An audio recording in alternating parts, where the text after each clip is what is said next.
Hello friends, मैं lucky Kumar Elon के class में आपका स्वागत है। आज इस वीडियो में हम आपको मनुष्य में लिंग निर्धारण के बारे में बताने वाले हैं। तो वीडियो को स्किप मत कीजिएगा, वीडियो को शुरू से अंत तक देखिएगा। तो चलिए स्टार्ट करते हैं। लिंग निर्धारण, सेक्स डिटरमिनेशन, जीवधारी के नर अथवा मादा रूप का निर्धारण या किसी जीवधारी में नर अथवा मादा लिंग का निर्धारण करना ही लिंग निर्धारण कहलाता है। लिंग निर्धारण किसे कहते हैं? तो किसी जीवधारी में नर अथवा मादा लिंग का निर्धारण करना ही लिंग निर्धारण कहलाता है। इसे याद रखिएगा। व्यापक तौर पर लिंग निर्धारण 3 प्रकार के होते हैं। पहला होता है पर्यावरणीय, दूसरा होता है आनुवंशिक और तीसरा होता है गुणसूत्र आधारित। ठीक है, देखिए गुणसूत्र आधारित लिंग निर्धारण। गुणसूत्र सदैव जोड़े में पाए हैं। गुणसूत्र जो होता है हमेशा जोड़े में पाया जाता है और अलग अलग जाति के जीवधारियों में गुणसूत्र संख्या निश्चित होती है। ठीक है, मान लीजिए मेढक, मेढक का गुणसूत्र कितना होता है? तो 26 होता है। ठीक है, मनुष्य कितना होता है? तो मनुष्य का 46 होता है। कुत्ता कितना होता है? तो कुत्ता का 78 होता है। और घोड़ा कितना होता है? तो घोड़ा का 66 होता है। यानी कि सभी की गुणसूत्र संख्या जो होती है वो निश्चित होती है। ठीक है, चलिए आगे देखते हैं।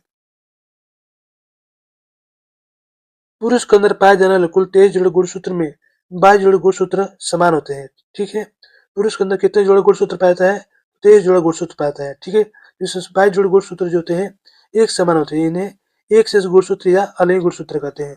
इन्हें क्या कहते हैं? एक शेष गुणसूत्र या अलैंगिक गुणसूत्र कहते हैं।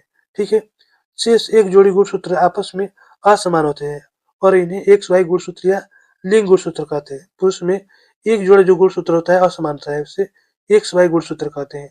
ठीक है, ये दोनों आपस में असमान है। ठीक है, पुरुष के शुक्राणु में सामान्य कोशिका की अपेक्षा आधी संख्या में गुणसूत्र पाए जाते हैं, अर्थात केवल 23 गुणसूत्र पाए जाते हैं। ठीक है, स्त्री के अंदर 22 जोड़ी अलैंगिक गुणसूत्र होते हैं। कितने होते हैं? तो स्त्री के अंदर 22 जोड़ी अलैंगिक गुणसूत्र होते हैं। जो एक से जो अलैंगिक गुणसूत्र होते हैं वो 22 जोड़ी होते हैं। ठीक है, और एक जोड़ी लिंग गुणसूत्र होता है, वो भी एक से होता है। ठीक है, वो भी एक से होता है। इसके लिंग गुणसूत्र समान होते हैं, यानी कि इसका जो अलिंग गुणसूत्र और जो लिंग गुणसूत्र दोनों जो होता है एक समान होता है। इसे याद रखिएगा। चलिए आगे देखते हैं। जब पुरुष की वृषणी कोशिकाएं विभाजित होकर शुक्राणु को उत्पन्न करती है तब लिंग गुणसूत्र की जोड़ी टूटती है। एक सर्वायी गुणसूत्र अलग हो जाते हैं। आधे शुक्राणु में एक्स गुणसूत्र पहुंचता है और शेष आधे शुक्राणु में वाई गुणसूत्र पहुंचता है। अब आप देखिए क्या पुरुष का वृषण है। पुरुष के वृषण जब कोशिका विभाजन होता है तो क्या होता है? लिंग गुणसूत्र जो होते हैं दो भागों में टूट जाते हैं, यानी कि एक्स वाई जो होता है अलग अलग भागों में टूट जाता है। आधे शुक्राणु जो होते हैं एक्स गुणसूत्र में चले जाते हैं, आधे शुक्राणु जो होते हैं वाई गुणसूत्र में चले जाते हैं। ठीक है, स्त्री के अंडाणु में पुरुष की तरह सामान्य कोशिका की अपेक्षा अधिक संख्या में गुणसूत्र पाए जाते हैं, अर्थात 23 गुणसूत्र पाए जाते हैं। ये जो अंडाणु इसमें 23 गुणसूत्र पाए जाते हैं, इस अंडाणु में 23 गुणसूत्र पाए जाते हैं।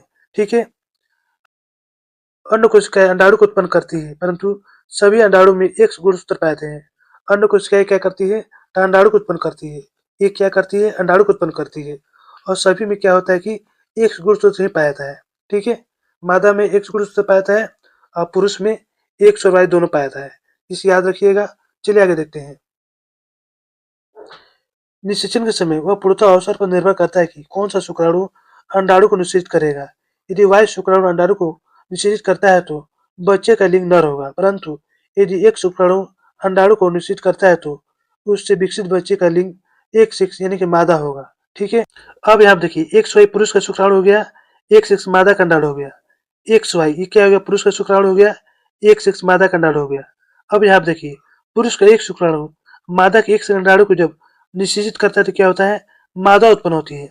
वही पुरुष का वाई शुक्राणु मादा के एक अंडाणु को निषेचित करता है तो क्या होता है? नर उत्पन्न होता है। इसे याद रखिएगा। उपयुक्त दोनों स्थितियों में आधे आधे का अवसर होता है, अर्थात 50-50 का। ठीक है, यह मात्र संयोग की बात है कि अतः मात्र संयोग की बात होगा कि पैदा होने वाले बच्चे का लिंग नर होगा या मादा होगा। यदि पुरुष का एक शुक्राणु मादा के एक अंडाणु को निषेचित करता है तो मादा उत्पन्न होती है। यदि पुरुष का वाई शुक्राणु मादा के एक अंडाणु को निषेचित करता है तो पुरुष उत्पन्न होता है। ठीक है, चलिए आगे देखते हैं। उदाहरण, पंछियों तितलियों में नर में एक सेक्स और मादा में एक सौ गुणसूत्र पाते हैं। पंछियों तितली में क्या होता है कि नर में एक सेक्स गुणसूत्र पाते हैं और मादा में एक सौ गुणसूत्र पाते हैं। अतः उनमें लिंग का निर्धारण अंडाणु के माध्यम से ही होता है, शुक्राणु के माध्यम से नहीं होता है। ठीक है, अब देखिए ड्रोसोफिला मक्खी में लिंग का निर्धारण एक्स गुणसूत्र और अलिंग गुणसूत्र की संख्या के अनुपात में होता है। इस प्रकार 2a+2x या 3a+3x जिनमें XYY अनुपात है अर्थात 1:0 मादा मक्खी होगी और लैंगिक के रूप में सक्रिय होगी, परंतु यदि अनुपात 1 से आगे बढ़ता है अर्थात 3x+2a या XYI बराबर अनुपात 1:5 हो तो ऐसी मादाएं उत्पन्न होती जो कमजोर और बांझा होगी। यदि अनुपात घटता है अर्थात 3a+XY या XYY बराबर अनुपात 0.33 तो बंध्या नर उत्पन्न होगी। ठीक है, चलिए आगे देखते हैं। अन्य प्रकार के लिंग निर्धारण। समुद्री घोंघा यदि अकेले में हो तो मादा बन जाता है। यदि समुद्री घोंघा यदि अकेले में रहेगा तो क्या होगा, मादा बन जाता है, परंतु यदि मादा के साथ हो तो नर बन जाता है। यदि मादा के साथ रहेगा तो क्या होगा, नर बन जाएगा। अब दूसरा देखिए, छिपकलियां और मगरमच्छों में तापमान ही लिंग निर्धारण करता है। छिपकलियां मगरमच्छ में क्या होता है कि तापमान ही लिंग का निर्धारण करता है। कम तापमान हो तो मादा उत्पन्न होती है, परंतु उच्च तापमान हो तो नर उत्पन्न होते हैं। ठीक है, 28 डिग्री सेंटीग्रेड से 33 डिग्री सेंटीग्रेड के बीच समान संख्या में नर और मादा उत्पन्न होते हैं। यदि तापमान 28 डिग्री सेंटीग्रेड से 33 डिग्री सेंटीग्रेड के बीच हो तो नर और मादा दोनों उत्पन्न होते हैं। ठीक है, अब तीसरा देखिए, क्लोरोमाइनस में लिंग निर्धारण चिन्ह पाया जाता है। ठीक है, चौथा देखिए, मक्के में नर और मादा लिंग निर्धारण के लिए अलग अलग जिन पाए जाते हैं। मक्के में क्या होता है कि नर और मादा लिंग निर्धारण के लिए उसमें अलग अलग जिन पाए जाते हैं। ठीक है, तो दोस्तों यही पर हमारा वीडियो समाप्त होता है। यदि हमारी वीडियो आपको अच्छी लगती है तो लाइक सब्सक्राइब जरूर कीजिएगा, बेल आइकन जरूर दबाइएगा, जिससे नए वीडियो को नोटिफिकेशन आपको मिलता रहे। धन्यवाद।